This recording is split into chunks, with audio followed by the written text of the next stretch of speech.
Hey everyone! Today, I want to tell you about a really interesting group of people from history called the Cathars. They lived in southern France during the 12th century and had some very different ideas about religion, life, and the world. The Cathars, also known as the Cathari or Albigensians, believed in living simply, staying away from wealth, and questioning the Catholic Church, which got them into a lot of trouble. The Cathars believed in being pure, and their name actually comes from the Greek word katharoi, which means pure ones. They thought the world was a battle between good and evil forces.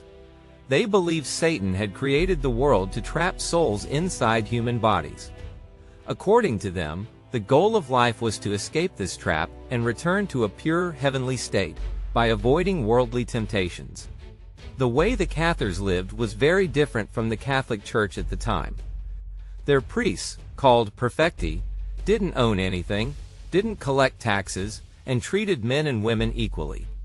They thought everyone should have the chance to grow spiritually, no matter who they were. This made them popular with people who were unhappy with how the church was focused on power and wealth. The Cathars' ideas weren't completely new. Their beliefs came from an older religion called Manichaeism, which started in Persia. Later, these ideas mixed with Christianity through a group in Bulgaria called the Bogomils. The Cathars built on these ideas and created their own way of thinking about faith. They believed life was like a test where you had to resist things like wealth, meat, and even marriage. They thought Satan had tricked angels into falling from heaven and trapped their souls in human bodies. To escape, people needed to reject all the things that tied them to the physical world. Some of their priests were so committed to this idea that they lived very strict lives, focusing only on spiritual growth and avoiding all earthly pleasures. The Cathars also rejected the Catholic Church because they believed it was corrupt and cared more about money and power than helping people. They didn't accept most of the Bible, thinking parts of it were inspired by Satan. Instead, they followed their own religious book called the Book of Two Principles. This book explained their belief that the world was a constant fight between good and evil, and shared stories about how souls got trapped in human bodies. One of their most interesting beliefs was that God allowed the devil to create human bodies as a punishment for souls that turned away from heaven. These souls had to learn and struggle through life to earn their way back to God. The Cathars saw life as a kind of spiritual challenge, where the devil was always trying to distract people from their true purpose. And their beliefs were the opposite of what the church taught at the time. While the church blamed humanity's fall on Eve, and focused on Jesus' sacrifice for redemption, the Cathars saw the whole story as symbolic. To them, the material world was a trap created by the devil, and Jesus' life wasn't about historical events, but about a spiritual message. The Cathars didn't accept many of the church's main teachings. For example, they didn't believe Jesus was born as a human, or that he died and was resurrected. To them, those ideas represented the soul's struggle, being stuck in a human body, suffering through life, and finally escaping to something better. Because of this, they didn't think the cross was a holy symbol. In fact, they saw it as a sign of power and corruption, something that had nothing to do with true faith. They also rejected the church's rituals like baptism and communion, and they had different views on personal choices. Birth control and abortion were allowed, and they didn't think sex was sinful if it was consensual and done for enjoyment, rather than just for having children. Women had a higher status in their community than they did in the church. The Cathars even celebrated women from the Bible, like Mary Magdalene and the Virgin Mary, giving them an important role in their beliefs. Some historians think this respect for women may have influenced the church's growing focus on Mary during the same period. The way the Cathars lived was also unique. They formed close communities where everyone shared what they had and took care of each other. Their spiritual leaders, called prefecti, lived very simple lives. They didn't own anything and spent their time helping others. Their selflessness inspired people, especially peasants who were tired of the church's wealth and corruption. But it wasn't just poor people who found the Cathars' ideas appealing. Craftsmen, merchants, and even nobles began to support them.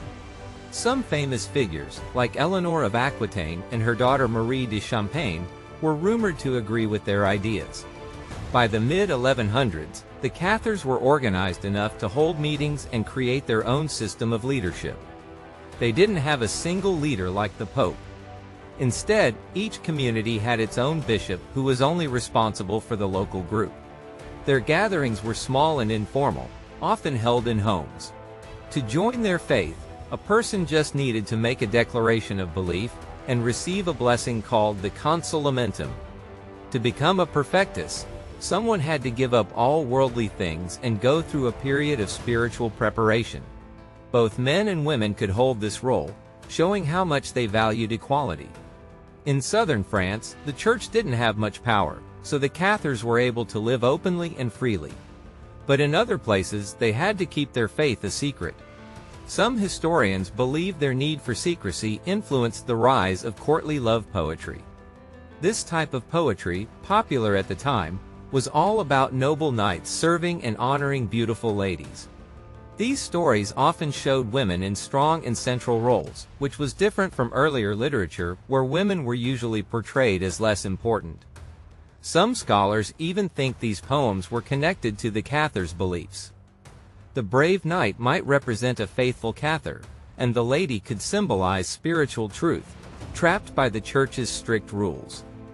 Whether or not that's true, the ideas of love and equality in the poetry fit well with what the Cathars believed. This wasn't just a disagreement about religion, it was a direct challenge to the church's power and authority.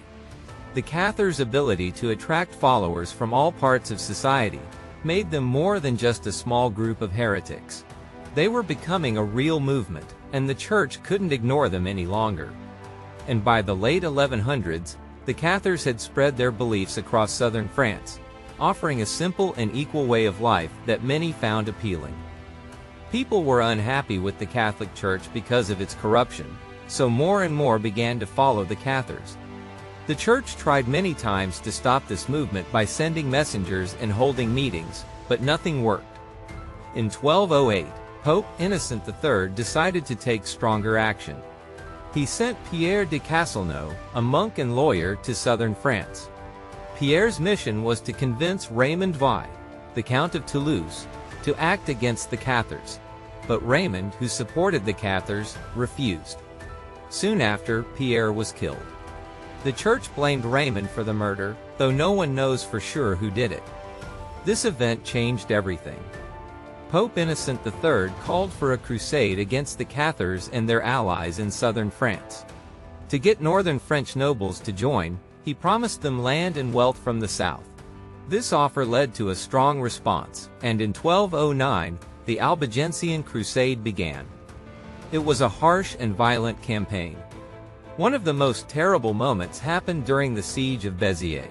When the church's forces captured the town, they didn't know who among the people were Cathars and who were Catholics. A church leader, Arnaud Amaury, reportedly said, "Kill them all, the Lord knows who are his." This led to the massacre of about 20,000 people, and the town was burned down. Such cruelty became common during the Crusade. After Béziers, Simon de Montfort, a northern noble, took charge. His army destroyed villages and towns across southern France, bringing great suffering to the region. The crusade officially ended in 1229, but attacks on Cathar communities continued. Northern armies kept destroying villages and killing people they believed were Cathars. The last major Cathar stronghold was Montségur, a fortress on a high rocky peak. From May 1243 to March 1244, it was under siege. When it finally fell, over 200 Cathar leaders, known as perfecti, were burned alive. This marked the end of organized Cathar resistance. Even though the crusade crushed the Cathars as a group, their faith didn't completely disappear. Some survivors secretly kept practicing their beliefs. The church set up inquisitions to hunt down these hidden communities, and this continued into the 1300s. While the Cathars as a group faded away, their ideas lived on. They inspired future movements that challenged the church and stood up to its power.